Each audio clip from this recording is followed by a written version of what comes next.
ஓம் முருகா போற்றி, கந்தா போற்றி, கதிர்வேலா போற்றி. வெல்கம் டு பக்தி நேரம் யூடியூப் சேனல். நம்மளுடைய சேனலுக்கு யாராவது புதுசாக வந்திருந்தீங்கன்னா மறக்காம சேனலை சப்ஸ்கிரைப் பண்ணி வச்சுக்கோங்க. இந்த சேனல் முழுக்க முழுக்க முருகரோட முருகரோட வழிபாடுகள் எப்படி, முருகரோட பூஜைகள் எப்படி, முருகரை எப்படி வழிபடணும் அப்படின்றத பற்றி தான். ஸோ சேனலை மறக்காமல் சப்ஸ்கிரைப் பண்ணி வச்சுக்கோங்க. நம்மளோட இஷ்ட தெய்வமான நமக்கு ரொம்ப பிடிச்ச இந்த கலியுக வரதனான முருகருக்கு பிறந்த நாள் வரப்போகுதுங்க. அதை நம்ம ரொம்ப விமர்சையாக கொண்டாட வேணாவா? அதை எப்படி கொண்டாடணும், எப்படி செய்யணுன்ட்டு தான் இந்த வீடியோவில் பார்க்க போகிறோம். வாங்க வீடியோக்குள்ளே போகலாம். முருகரோட பிறந்த நாளை தான் நம்ம வைகாசி விசாகம் சொல்கிறோம். முருகரோட நட்சத்திரம் விசாக நட்சத்திரம். இந்த வைகாசி மாதத்தில் விசாக நட்சத்திரத்தில் பிறந்ததுனால வைகாசி விசாகம் சொல்லிட்டுன்னு விமரிசையாக இதை கொண்டாடப்படுதுங்க. முருகரோட அவதரித்த நாள், சிவபெருமானோட நெற்றி கண்களில் இருந்து அவதரித்த நாள் தான் வைகாசி விசாகம். இது இந்த ஜூன் மாதம் 9ஆம் தேதி திங்கட்கிழமை ஆரம்பிக்கிறது. எப்பவுமே வைகாசி விசாகமும் பௌர்ணமியும் ஒன்று போலதாங்க வரும். ஆனா இந்த முறை பௌர்ணமி ஜூன் 10ஆம் தேதி வருகிறது. 9ஆம் தேதி விசாகம் நட்சத்திரம் நடக்கிறது. ஆனா நம்மளோட கேலண்டர்ல பார்த்தீங்கன்னா ஜூன் 8ஆம் தேதி மதியம் 2 மணிக்கு மேல இருந்து விசாக நட்சத்திரம் தொடங்கி ஜூன் 9ஆம் தேதி மாலை 4 மணி வரைக்கும் தான் விசாக நட்சத்திரம் இருக்கிறது. ஸோ ஆனால் நீங்கள் 4 மணி வரைக்கும் தானே இருக்குன்னு சொல்லிட்டுன்னு ஈவினிங் பூஜை பண்ணலாமா பண்ணக்கூடாதான்னு குழப்பத்தில் இருந்தீங்கன்னா நீங்கள் அந்த குழப்பத்திலேயே இருக்காதீங்க. ஏன்னா பௌர்ணமி ஜூன் 10ஆம் தேதி இருக்கிறதுனால நீங்கள் அந்த 9ஆம் தேதி முழுக்க நீங்கள் வைகாசி விசாகத்துக்கு நீங்கள் வழிபடலாம். இப்போ எப்படி முருகரை வைகாசி விசாகத்துக்கு வழிபடணும் அப்படின்றத பார்க்கலாம் வாங்க. வைகாசி விசாகம் திங்கட்கிழமை ஜூன் 9ஆம் தேதி அன்னைக்கு நீங்கள் எப்பவும் போல் காலையிலே எழுந்திரிச்சிருங்க. உங்கள் அருகில் இருக்கிற பாலமுருகன் கோவிலுக்கு நீங்கள் போய் வழிபடலாம்.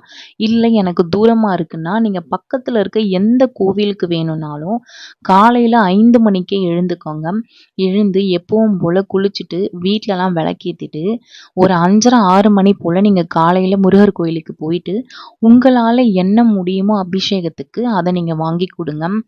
பால், இளநீர், சந்தனம், குங்குமம், பூ எதுனாலும் சரி நீங்கள் முருகருக்கு அபிஷேகத்துக்கு கோவிலில் வாங்கி கொடுத்துட்டு காலையில் அந்த அபிஷேகத்தை கோவிலில் இருந்து பார்த்துட்டு வீட்டுக்கு அதுக்கப்புறம் நீங்கள் வீட்டில் பூஜைகள் பண்ணலாம். பூஜைகள் பண்ணக்கூடிய நேரம் எதுன்னு கேட்டிங்கன்னா காலையில் 6 மணிலிருந்து 7 மணி வரைக்குங்க. அதுக்கப்புறமா என்னால் திங்கட்கிழமை சில பேர் ஆஃபீஸ் போவாங்க, ஸ்கூல் போவாங்க, இல்லத்தரசிகள் எல்லாருமே இந்த நேரத்தில் பண்ண முடியாதுன்னு நினைக்கிறவங்க ஸ்கூலுக்கோ ஆஃபீஸ்க்கோ கிளப்பிட்டு 9-10 மணிலிருந்து நீங்கள் 10:30 மணிக்குள்ளே இந்த பூஜையை பண்ணலாம். அதுக்கப்புறம் மாலையில் 4 மணிக்கு இது முடியுதுன்னு நான் சொல்லிட்டேன். அப்போ 6 மணிக்கு பண்ணக்கூடாதான்னு கேட்டிங்கன்னா பண்ணலாம், கண்டிப்பாக பண்ணலாம். ஆனால் இந்த 2 நேரமும் விசாக நட்சத்திரம் முழுமையாக இருக்கிறது. ஸோ அதனால் இந்த 2 நேரத்தை நான் சொன்னேன். நீங்கள் 6 மணிக்கு கூட நீங்கள் பண்ணலாம் ஈவினிங்காக.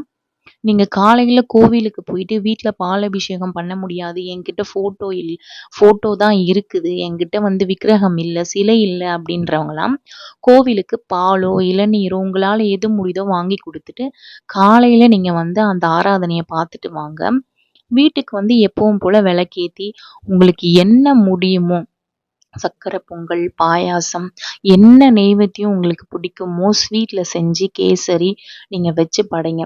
இல்லைங்க என்னால் இதெல்லாம் செய்ய முடியாதுன்னு சொல்கிறாங்க, வெறும் வெத்தலை பாக்கும் வாழைப்பழம் மட்டும் வச்சு படைங்க.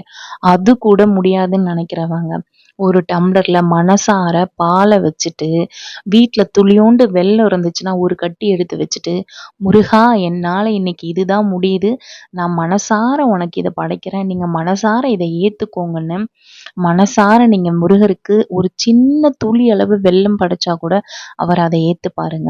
இந்த வைகாசி விசாகம் ஏன் நம்ம இவ்வளோ விமரிசையாக கொண்டாடணும்னா நீங்கள் இந்த வைகாசி விசாகத்தில் அன்னைக்கு நாள் முழுக்க விரதம் இருந்து நீங்கள் என்ன என்ன வேண்டிக்கிறீங்களோ நீங்கள் வேண்டின வரத்தை நம்ம முருகர் கொடுப்பாருங்க. உங்களுக்கு குழந்தை இல்லைன்னு நினச்சி நீங்கள் விரதம் இருந்து அன்னைக்கு நாள் முழுதா விரதம்னா சாப்பிடாமலாம் இல்லைங்க. முடியாதவங்க மதியம் ஒரு வேளை சாப்பிட்டுட்டு 2 வேளையும் பாலோ பழமோ சாப்பிட்டுட்டு இருங்க. முடியிறவங்க அன்னைக்கு நாள் முழுக்க பால் பழம் மட்டும் சாப்பிட்டுட்டு விரதம் இருங்க. இல்லைங்க என்னோட ஹெல்த் கண்டிஷன் சரியில்லைன்னா பரவாயில்ல, அன்னைக்கு நாள் முழுக்க நீங்கள் சாப்பிட்டுட்டு கூட முருகரை வழிபடலாம். அதில் எந்த வித தவறும் இல்லை. மாமிசம் மட்டும் சாப்பிடாம இருங்க. உங்களால முடிஞ்சத வச்சு படைச்சுட்டு, அதுக்கப்புறமா நீங்க கோயிலுக்கு போங்க. இல்லன்னா கோயிலுக்கு போயிட்டு வந்துட்டு நீங்க அதுக்கப்புறமா படைங்க. ஆனா அன்னைக்கு நாள் முழுக்க முருகர நெனச்சுட்டு, முருகா, முருகா, முருகான்னு சொல்லிக்கிட்டு, முருகர நீங்க எப்பவுமே வணங்கிட்டே இருக்கணும். குழந்தை இல்லாதவங்க வேண்டிக்கிட்டு விரதம் இருந்து, நீங்க வைகாசி விசாகத்துக்கு தானமா குடை, செருப்பு, தண்ணீர், மோர் எதுனாலும் குளிர்ந்த பொருட்கள் எதுனாலும் நீங்க வாங்கி குடுங்க. இந்த விசாகம் தொடங்கி அடுத்த வைகாசி விசாகத்துக்கெல்லாம் உங்க வீட்டுல முருகர் குழந்தையா பொறப்பாருங்க. உங்களுக்கு வீடு இல்லைன்னு நினைக்கிறீங்களா? நீங்க மனசார விரதம் இருந்து வேண்டிக்கிட்டு உங்களுக்கு வீடு இல்லையா? மனசார வேண்டிக்கிட்டு நீங்க கடவுள்கிட்ட நான் ஒரு நல்ல வீடு கட்டணும்னு வேண்டிக்கிட்டு நீங்க விரதம் இருங்க. விரதம் மட்டும் இருந்தா போதாதுங்க. அதுக்கான முயற்சிகளை நீங்களும் எடுக்கணும். முருகர் அதுக்கு உங்களுக்கு துணையா இருப்பாருங்க. கண்டிப்பா நிச்சயம் நிறைவேறும். கல்யாணம் ஆகலை, குழந்தை பிறக்கல, நல்ல வரன் கிடைக்கல, எனக்கு உடல்நிலை சரியில்லை, என் கணவன் மனைவிக்குள்ள பிரச்சனையா இருக்கு. நீங்க எது வேண்டி விரதம் இருந்தாலும் இந்த வைகாசி விசாகத்துல கண்டிப்பா நம்மளோட முருகர் உங்களுக்கு நிச்சயம் அந்த வரத்தை கொடுப்பாரு.